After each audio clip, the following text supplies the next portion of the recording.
Hey, good. Hopefully everybody's in the right place. Andrew Dunstan, in spite of the fact that I helped make up the schedule, I really messed this up. I really wanted to be in his talk right now, and he was upset at me because he was scheduled at the same time. So fortunately, it's all being videotaped, so we'll get those out. And it will be, yes, for those of you who've been looking and watching for last year's, it will be less than 11 months this time. They will be out. Little introduction on me and where I come from. Depending on whether or not I want to generate more discussion, I either work for Utah State University Research Foundation or Space Dynamics Laboratory. Space Dynamics Laboratory is the primary unit. Actually, at the moment, it's the only unit in the USU Research Foundation. And they are just about 5 years older than NASA. Got our start putting infrared sensors on V2 rockets that were captured from the Germans, since at that time we couldn't build our own rockets. So anyway, really fun place to work. The reason I give all that background is, I mean, you'll get it again a little while later. There's some cool stuff that we brought to auction off. It's a company that, and we do a lot of stuff in space, obviously, Space Dynamics Laboratory. And Postgres helps put stuff in space. So if you help write Postgres, that's your claim to fame. You know, you can say, hey, I helped put stuff in space. My email address and Twitter. Moving on, just quick rundown of what we're going to cover. Defining what I see as a problem with the backup and recovery solutions that are typically implemented. Not that this one solves all problems, but it solves some really important ones. The ZFS, what advantages can there be for you to run your database, whatever it is, store those files on ZFS, what ZFS is, where you can get it. We'll talk about snapshots. It's the real magic for databases. And then, I mean, this one's incredibly powerful. As I've listened to talks, you know, it's like there haven't been very many talks where I couldn't have jumped up and said, ZFS would make that so much easier for you. And this one, cloning for validation and testing and doing recovery is incredibly powerful, especially if you want to test things on production data. I mean, real production data, not just almost. Or if you want to quickly take data off and obfuscate it. And then kind of how you can kind of combine ZFS and the log streaming replication. And then some ideas extending beyond the database, which actually plays a lot on foreign data wrappers that we just talked about. And I'll try to do this with some demo. Depending on how many questions there are, how much we'll actually demo, get in and run some ZFS commands. Feel free to interrupt me along the way with questions. Some of them, you know, if I'm a couple slides away, I'll defer, but we'll go ahead and ask as we go through. It doesn't have to be all at the end. So this is introduction part. Sometimes we work really hard to make things happen, and sometimes we just get lucky. I've taken a lot of pictures, and this one I just got lucky. I have tried and tried and tried to replicate that. I mean, the water conditions have to be perfect. The lighting from the sun has to be just right. The turtle has to cooperate and not be too far down. That was beautiful. To me, ZFS and database, it's like everything came together. I didn't have to work very hard at it. I just discovered it. The other one, I go on a lot of vacations and take lots of pictures, so that's another part of this. You'll get some case vacation pictures. Went to Florida, and I wanted to see some gators, so we went to a swimming hole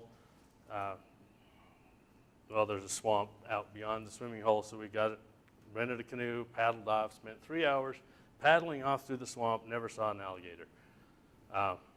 Came back to the swimming hole and decided, well, we'll just circle around that swimming hole because our canoe's not too back. And guess what we find? All the way around the edges of the swimming hole. all the alligators that we couldn't find out in the swamp. Unless you think all problems are small, all problems are not small. I did not have a telephoto lens.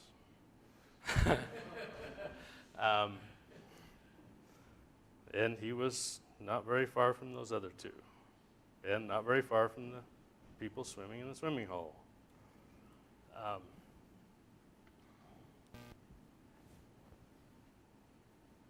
think disaster recovery and backups tend to focus on, the big things that don't happen very often.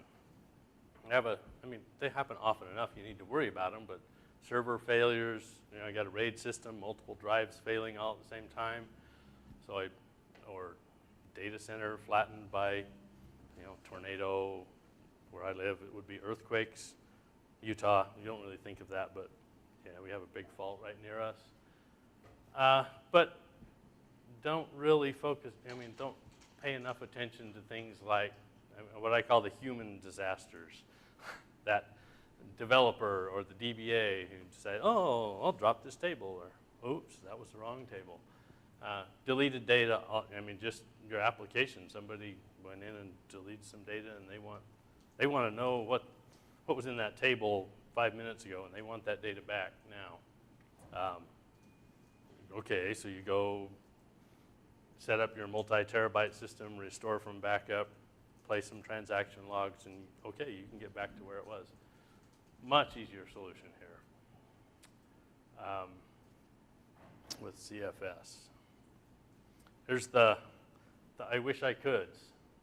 I want to test an upgrade script on a multi-terabyte database without having to set up another server, without having to do any restores, and then if it goes badly, I want to roll back quickly, or if I'm doing it and something happens in production and I'm deploying that, something unexpected happens, I want to get back to functional quickly, or have point-in-time access to that database without having to do a restore and deal with rolling through the transaction logs. So ZFS does that, can do that for you. Replication is one that it's a pretty narrow, kind of a niche need, but we have a system where we have a need to just, basically we're pouring data into one database, and we don't, so it's just kind of hammered all the time because it's just dumping climate data into it. We need people to be able to query that. We actually take ZFS, do a snapshot of it, replicate off to another system. We can do this just once a day is often enough to refresh that data. There's a little bit of data that's changing. We write them into both. So it's like a one-time replication. Okay, push it out there to one or more systems, and those systems can be queried. So it's just like a one-way periodic replication. If that suits your business model, what you need, this is a really fast, efficient way to do it. The snapshots, I want this point in time snapshot of what the data looks like. Low, I say low because nothing's actually no impact, but no discernible impact on performance to do that. Read-write access to those snapshots. This isn't just, oh, you have a snapshot, you can go look at it. You can turn it into a read-write system. Pooling physical devices. I'll talk a little more about that as we talk about what ZFS is and how it works. It's not, we'll get there. It's not just a file system. Send and receive those snapshots. You can ship them off to another server, or another file system on your server. Yeah. can you qualify that low's impact on creating snapshots? Because that's one of the best features of ZFS. So if you can explain what impact that it has, even if it's low, that might help. So low, I've never been able to measure it. I mean, that's why I say nothing is no impact, but it is as close to no impact as you can get. We'll talk about how ZFS is structured, why that is, why it's essentially no impact. Okay, the send and receive, you can do bidirectional, incremental sends and receives. So after you send a file system to replicate it, you can then just do incremental changes, which is it's only sending the actual disk blocks that have changed is the only thing that gets pushed over to the new system. So it can be very efficient. You can use solid state.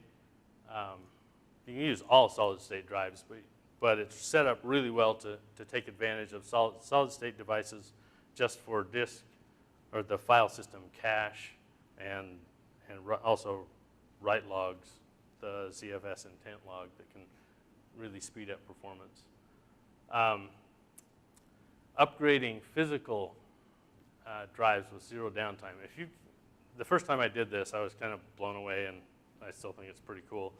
Took a system that supported hot swapping drives, and this was the OS file system. I had some, couple hundred gigabyte drives. I wanted to upgrade them to terabyte drives, so I had a mirror there. I pulled out one of them, plugged in a terabyte drive, resilvered it,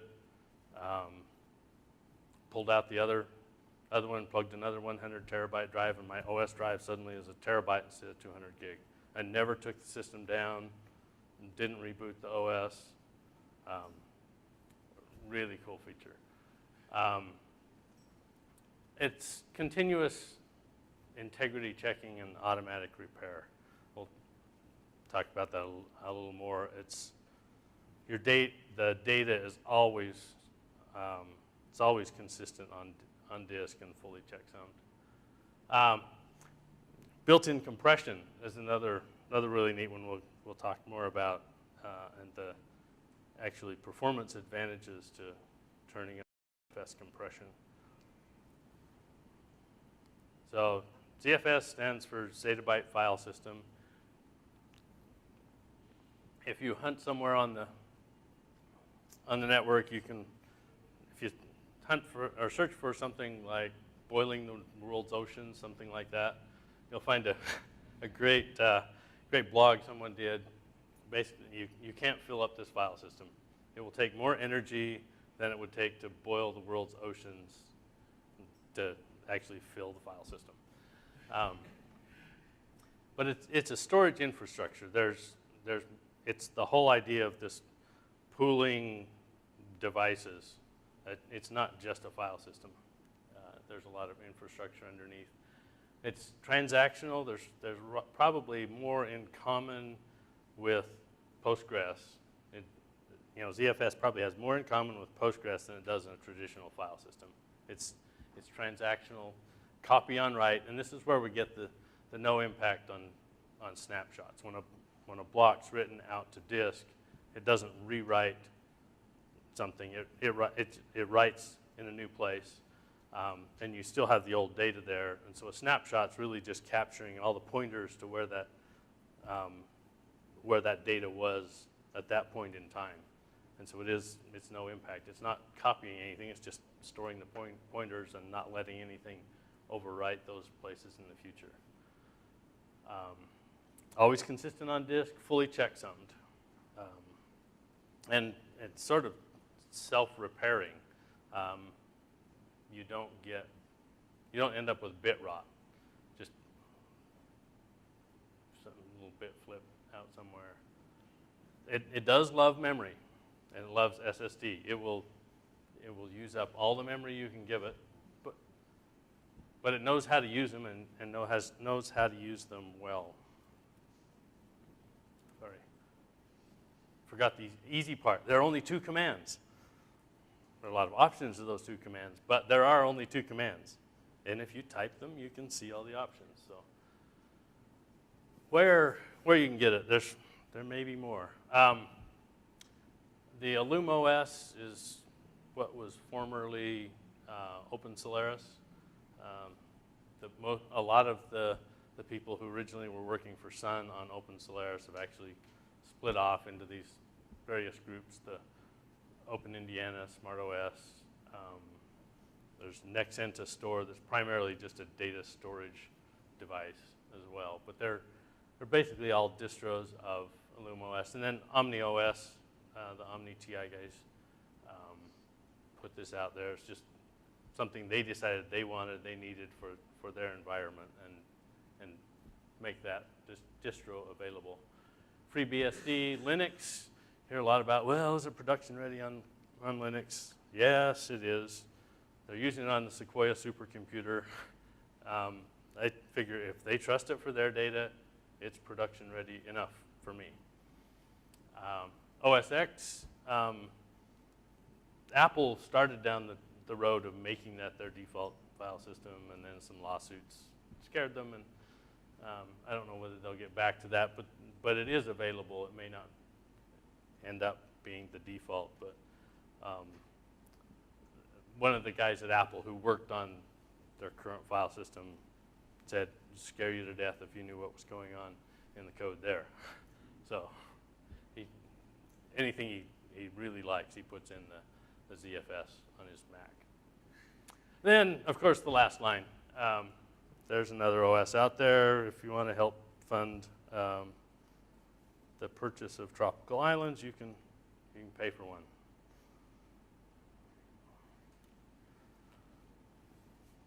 Okay. The magic of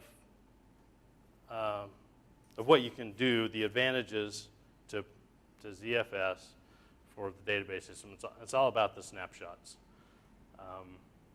You take those snapshots in time, preserves the state of your file system at that point in time. Then you can send those as well. You can send them to another file system on your same server. You can pipe them into SSH, send them off to a completely separate server. You can just pipe them into files and store them somewhere to restore later. Then those snapshots, you can make a clone from. And that clone becomes fully writable. You can interact with it just like the original.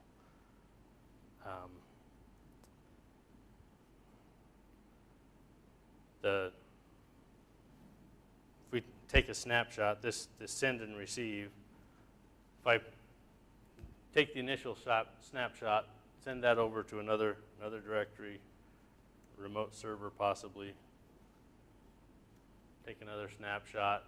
I mean, I can do a little bit of work, take another snapshot, and send that over. When I'm shipping this over to the second snapshot, it's only taking the differences between those two snapshots and piping them over. So it's really efficient to keep that that second directory, that second server up to date, because all you're sending over is just the blocks that got changed on disk. And it's bidirectional. I can do some more updates, take a snapshot over on that side, and send it back. So if I get in a situation where I'm, one server's failed for whatever reason, I can turn this one into the master and send it back.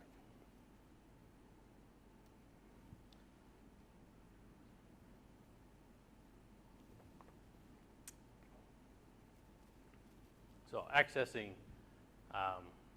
that data, there's in your file system after you've created it, at the top level you have this .zfs directory that's hidden by default. You just have to trust. You go in there, cd to .zfs, down into the snapshot directory and whatever name you gave that snapshot. Then you can get in there and you can view the data. Now the snapshot at that point it's not writable. This is read only. But if you have something in there, you just need to copy a file back out to your main directory. You can do that. If you want to make it writable, you do a ZFS clone of whatever snapshot it is, give it the name, and then you can CD into there. As you write, well, it's true even with the snapshot. As you take the snapshot over time, as your main file system changes from what the original snapshot is, you're taking up more data. You write something that would have written back and overwritten data on your original is getting written to a new place. So over time, your snapshots do take up time. Initially, they're taking up zero space, but over time they will, depending on how much data you're writing, they will take up some space to have the snapshot around. And of course, the clone, you go in and start writing to that clone. It's also differing from your original or your main file system. So it also will take up additional space.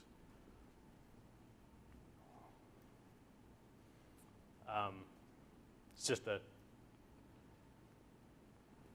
quick example of, okay, how do I recover? If I've been taking snapshots of my file system, somebody drops a table, I can go back, pick the snapshot before that table drop, create a clone, spin up another copy of Postgres on that, do a PG dump of the table, pipe that back over and do a restore, put that table back in the database.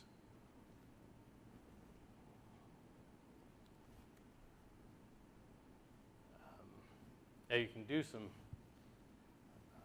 let's go on to the next one. You can combine this if you're storing off your transaction logs.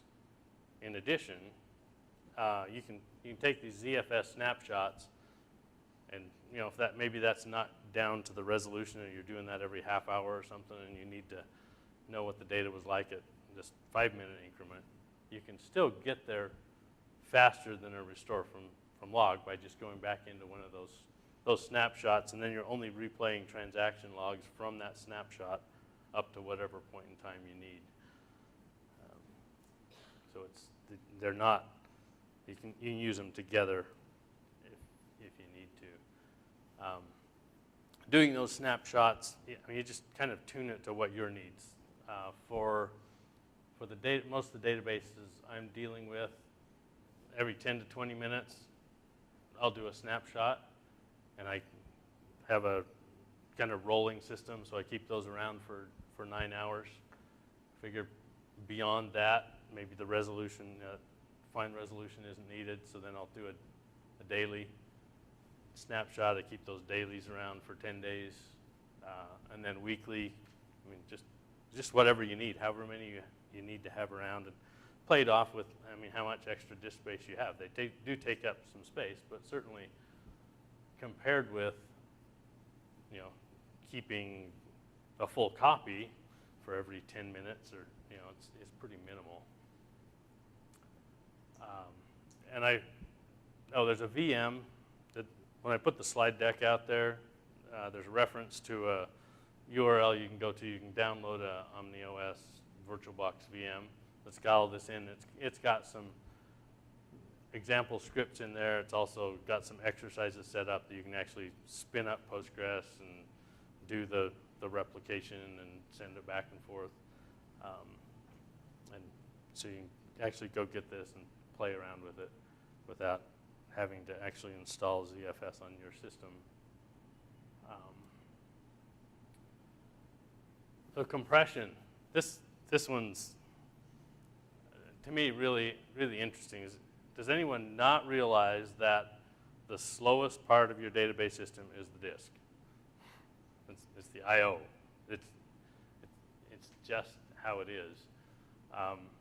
So ZFS compression can actually improve the performance of the database by turning it on, because you're decreasing the disk I/O, particularly for a streaming type of reads.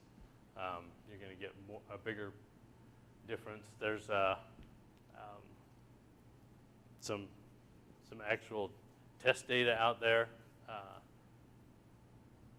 done. There's a URL. You can go out and read the. I mean, they got dramatic performance improvements by turning on compression. You've got, in a typical database server, you've got lots of CPU cycles. They're just idle. So the cost of doing that compression is really minimal compared with the savings you get of actually writing the data to disk. And there's a couple of options, and you can basically the gzip, whatever level of compression you want to try to use, you can play around with it. The default, the LZJB compression that's the default it's faster than the higher gzip. I mean, it's a no-brainer. Yep. In Postgres, let's say we split our data into table spaces, and I assume one of the table spaces contains that data that is uncompressible, the other one is not. Can we make that separate compression levels or no compression for one table space and some for the other? Yes, if you create a separate ZFS file system for each, you can turn that compression on and off per file system. You do want to have those all hierarchical. You want those ZFS file systems to be a child node so that you can do recursive snapshot. If you take a recursive snapshot, then you'll get consistency all the way down the tree. If you have it on completely separate ZFS pools, which we'll talk about when we get into the demo, then it's going to be a little hard. Well, it's harder to guarantee that you're getting the snapshot exactly at the same time. You're running two snapshot commands, and there's a possibility of getting some inconsistencies between them. So you have to be.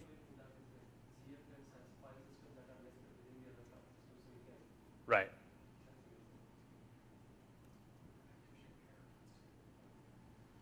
Yeah. If you were wanting to do hot standby, would you just be replicating continuously, but Postgres actually, the actual server doesn't know your standby, so it's actually running, or you have to be off while you're replicating? It has to be off. This isn't a solution for a hot standby. You'd want to, you can combine it with the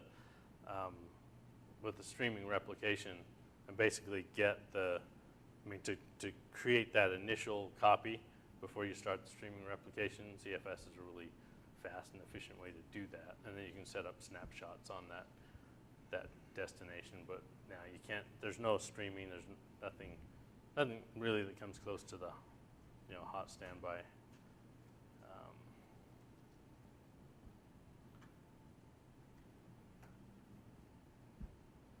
So as I was thinking about foreign data wrappers, and so we have this other data, in past presentations kind of focused on, okay, you got this database, you want to keep the database consistent. But I realized that what I'm doing with my production systems, I have, maybe have a terabyte file system. I have 10 terabytes of external files that I'm storing metadata on, and I can actually do the same.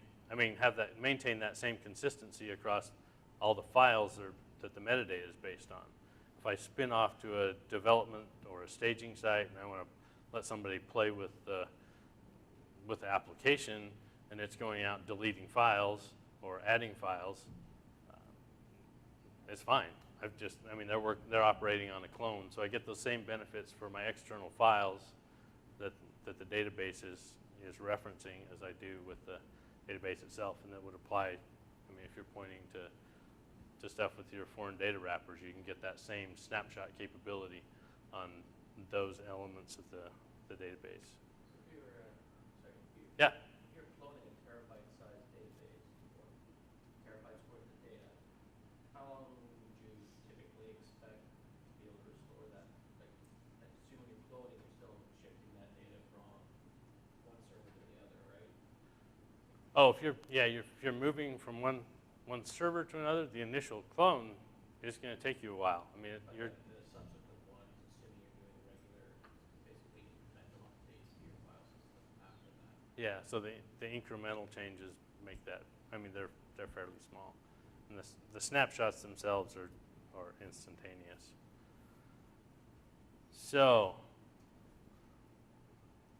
little demo, check how we're doing here on time, 3 o'clock.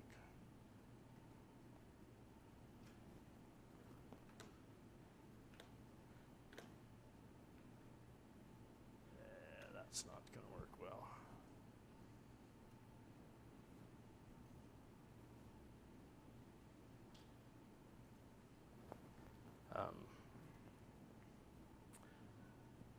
So I've got some extra drives set up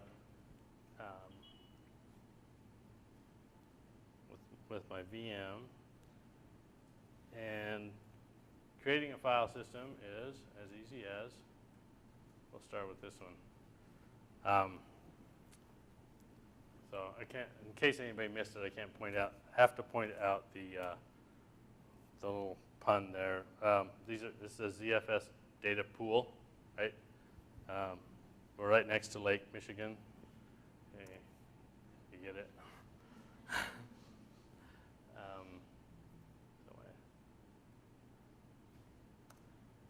I'm leaving out one. So there I've got a ZFS. It created a pool, took those drives. So basically taking I've got two mirrors, two drives mirrored, another drive, so it's kind of RAID 1 plus 0. And I can just keep extending that. If I'm running out of space on the file system, I throw another couple drives. I can actually add another mirror of a couple of drives, or I can do the magic I talked about, go in and replace some of those drives with bigger ones. The drives don't actually have to be the same size. It will, I mean, the stuff you're setting up with a mirror, it'll pick the smaller of the two and make that virtual device, whichever is the smaller. So I've bumped into a lot of problems with a RAID system. It's like I plug a drive in and it says it's the same size, but it's just a little, not exactly the same, and the RAID system rejects it. It's like, sorry, you can't create that as a mirror. This is, as long as the drive you're plugging in is as big or bigger than the one it's trying to mirror, it will do it. I'm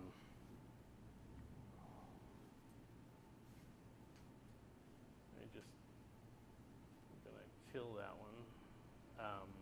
If that's the case, I guess that means if you had like 100 gig drive, 500 gig drive, and you're mirroring 100 gig, and then the 100 gig failed, you have to put 500 gig or better back in. No, actually, because it would have, well, depending on there's an option in there whether it automatically grows or not. So you can actually have it not. So it would stay with the 100 with the 100 gig and let you set up the mirror. I probably wouldn't do that. It's like you're always wanting more space, so you'd go with the biggest that was there. Just do it. The full thing. By default, this kind of shows you the hierarchy. The OmniOS by default puts this the OS on a root pool. So there are a bunch of file systems. So you notice on the left that's kind of the ZFS file system name, and those can be mounted. You can change the mount points at any point. The default when you create one is the same, basically the same structure as the file system, what the mount point is, but it doesn't have to be. I mean, you can set it at the time you create the file system, or you can change it after the fact. You can change the mount point.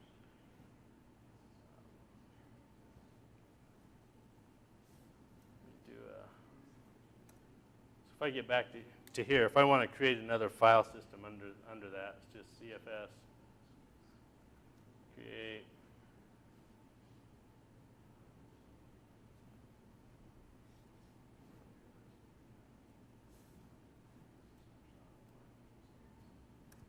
We'll list that. See, we've created a file system, and I can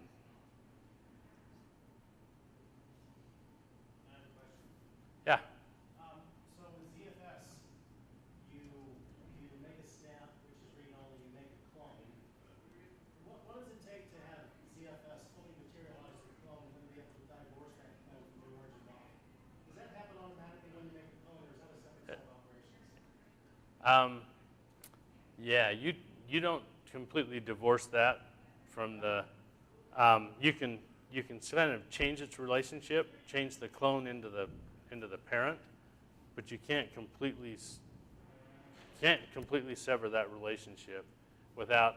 I mean, you can do basically a ZFS send and receive, which I can. Let me get a snapshot made here.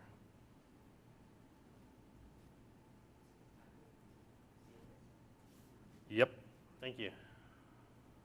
I was asking because we do all of what you're doing, but we're doing it on a 3-part, enterprise storage array, Mm-hmm. which has these features and probably even some more. But pretty often we take snapshots, but then we have the storage array materialize those snaps behind the scenes, and then once they're fully material, the relationship can be broken between origin and target new volume, and then that allows us to destroy the origin volume at some point if we want to without, there being any dependencies. So I think you're saying that with ZFS, it doesn't work quite that way, Right. but such a thing is possible, though, right? I mean, you're not, like, doomed to keep the origin volume forever until, No.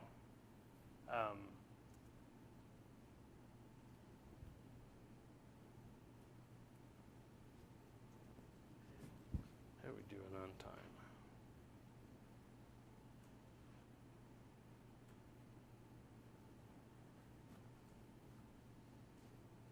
And just show you that. So to replicate that, if I do a ZFS send of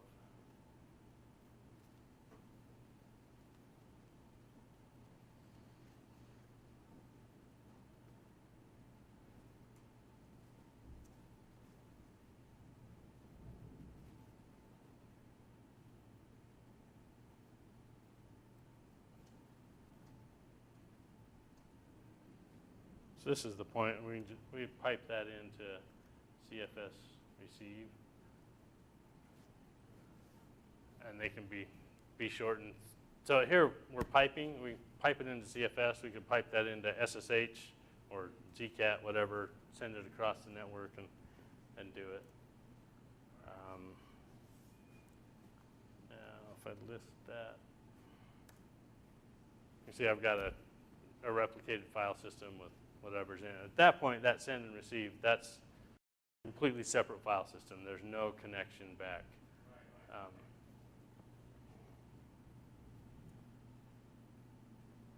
I think if there's anything. Because sometimes you might want to clone, like we're actually going through this right now, we're doing a major version upgrade, but we're actually using Sky tools to replicate. We're pulling by brute force one copy of our large production databases, and then we're materializing the rest of the slaves by cloning that instance. And that's being done with the storage array. So those clones, if you will, we want those to be permanent. Mm-hmm. And so we create them as snaps, we fire them up and bring them into replication at the database level right away. And then as soon as the storage array finishes materializing them fully, we cut that relationship. And then now we've got volume A and volume B that are at the same level as far as relationship go. There's no longer a parent-child relationship. Okay. Interesting.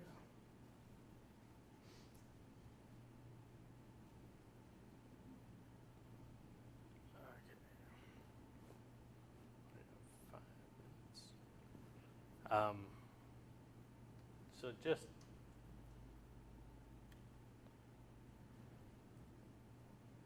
summary, I guess one of the things, probably the biggest difference, I mean there's some details in there, the big difference here would be cost between your solution, your enterprise system. I don't imagine it's open source or free. Although you wish it were. So it's quick. ZFS loves cheap disks. I mean, you don't. You just throw them at it, and it does well with it. So it's really quick for duplication of large databases. Periodic updates, replicas of the scenario I described. But I think, the real magic is in that, the snapshots and what you can do with that in terms of spinning up either going back in time, point in time access, or spinning up development and staging sites. And it's, I don't know, I can't tell you how many times it's saved me. Maybe I should work on getting different users or something. Everybody's deleting data that they shouldn't have, and then they come running. It's like, oh no. And it's kind of like Scotty on the original Star Trek, you know? It's like, oh, that'll take me days. And I come back in 5 minutes, like, got your data. And they're like, yeah, you think you're a superhero. Wonderful. You do have to, if you're doing to a database, you do have to shut down the receiving database during that ZFS send. Well, you should. Weird things will happen, could happen if you don't. Another thing, the ZFS, that .zfs directory, everybody's heard of deduplication. If you have got some backup software, then you've just pointed at your top level and it finds that .zfs directory, you've got anti-deduplication. And it can be significant. I'll have sometimes 100 snapshots out there, and if it finds, backup software's, 100 terabytes is a lot different than a terabyte if you're pushing it off with other tools to do the backup. And then keeping those snapshots, the recursive snapshots versus separate snapshots on separate file systems. You got to realize that if they're separate file systems, they may be out of sync time-wise. Okay, back to some more good pictures. There's an eel in the Hawaii area that this grouper got introduced to Hawaii, and they quickly discovered that they could work together.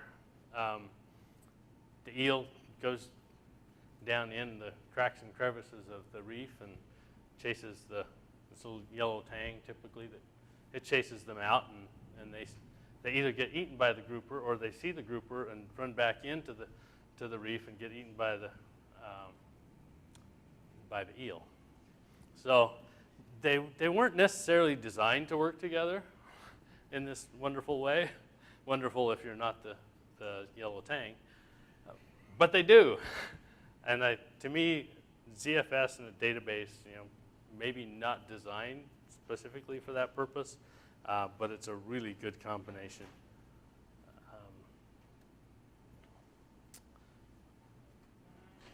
And then go ahead, try it. Like I say, the slide deck will be out there. It has a link off to a place where you can download a VM, play around. This is a jellyfish that doesn't sting you. Lives its life upside down so that the algae growing on it gets the sunlight. So it actually, most of its life down on the bottom of the shallow waters in a symbiotic relationship with algae growing on it. And that's my daughter's hand. It was my daughter in the demo picture. Also, no. She occasionally falls off. That's all I've got. If there are more questions, yeah. So, given the data integrity that's in us, can you turn off like full page writes in databases? Never gonna get 20 pages of ZFS. Right. Yeah, I do. So you can get that advantage as well. Yeah. Postgres loves to do things in 8K blocks. So, what I understand, ZFS doesn't have any real concept of block size because it's based on data. When you create the file system, you can set the default block size. It will adjust it, but you can specify that you want 8K blocks when you create it. And there's some debate and discussion over whether whether that really is an advantage in ZFS, and whether whether it's significant performance gain or not. But if you want to, you certainly can. It doesn't hurt anything. It may be something so specialized that it's not a very general advantage. Postgres is a very consistent animal. Yes, it is. My experience has been, I mean, I haven't done a lot of tuning, and I'm playing around with the ZFS. They generally consider tuning as evil in ZFS, and there's the evil tuner's guide that tells you how to do it. But the thing I've liked about it is I just plug it in and it works. I mean, it's like Postgres. It's like I plug it in and it works. I mean, I haven't even had a need to tune Postgres that much. I've started, I bump into something and discover, oh, yeah, it's time to tune that one. I probably should be a little more proactive with it, but my experience is it just works. Well, when you say multi-terabyte databases are replicated quickly, it's basically at the same speed of a copy. I mean, 'cause No, it's that fast. it really is. So the snapshots are really, really that quick. Yeah, Yeah. So it's more they are. it's Git for file system. Yeah, it is instantaneous, as closely as I can tell. As long as you're doing it all in the same box, that's one of the advantages of doing, I get the whole bit about cost with the enterprise of SAN and having this capability in the array. We can take a snap of one volume and present it to a different box and run it over there and materialize and do all that. That's pretty amazing. What about performance though? Is there anything that would be a vote against ZFS? Suppose you didn't care about the snapshot. You just wanted the fastest badass file system for Postgres you can. Would the XT4 or something like that beat ZFS because of less overhead, or do you have an opinion on that? It might be. I haven't investigated. It's my philosophy, I've shared with probably more people than I should have. It's like, I'm close enough to retirement. Those snapshots have saved my life. I'll retire before I'll run something not on ZFS or its equivalent. So there might be a little advantage there, but to me it wouldn't outweigh the cost. One thing to keep in mind, CFS isn't just a file system. It would be the same as XT4 on top of the OPM or software array. You know what I mean? You have to really consider the entire ISO stack to say whether one would be better than the other. Right. Right? 'Cause, I mean, on my ZFS boxes, I don't bother with the OPM, I don't bother with the NV array. I just let ZFS choose them. Where on my EXT2 or EXT4 boxes, I've got all those other pieces and they all introduce complexities, they all introduce stalls. You know what I mean? So it's not really an apples to apples.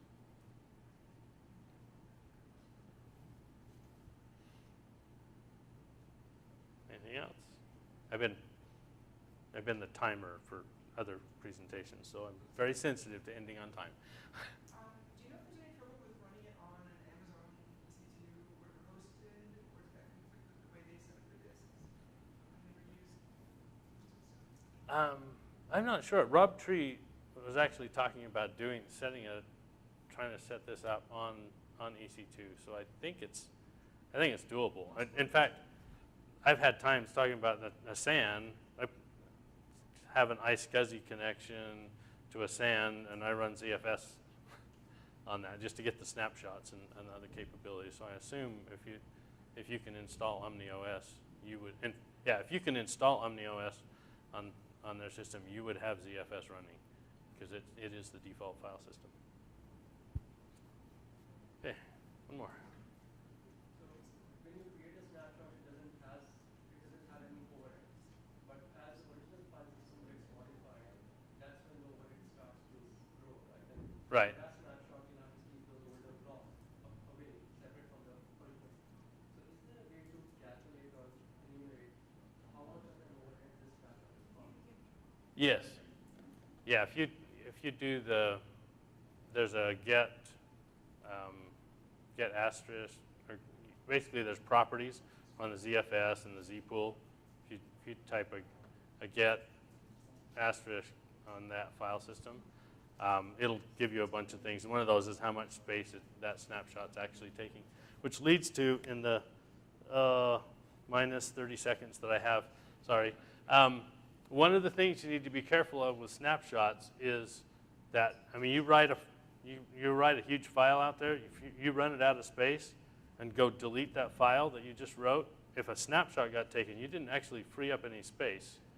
And you may have to go, the way to start dealing with that, you go start deleting snapshots and removing those off because, I mean, they're taking space. You deleting the file doesn't actually free up the space on the file system. That, I have to officially end.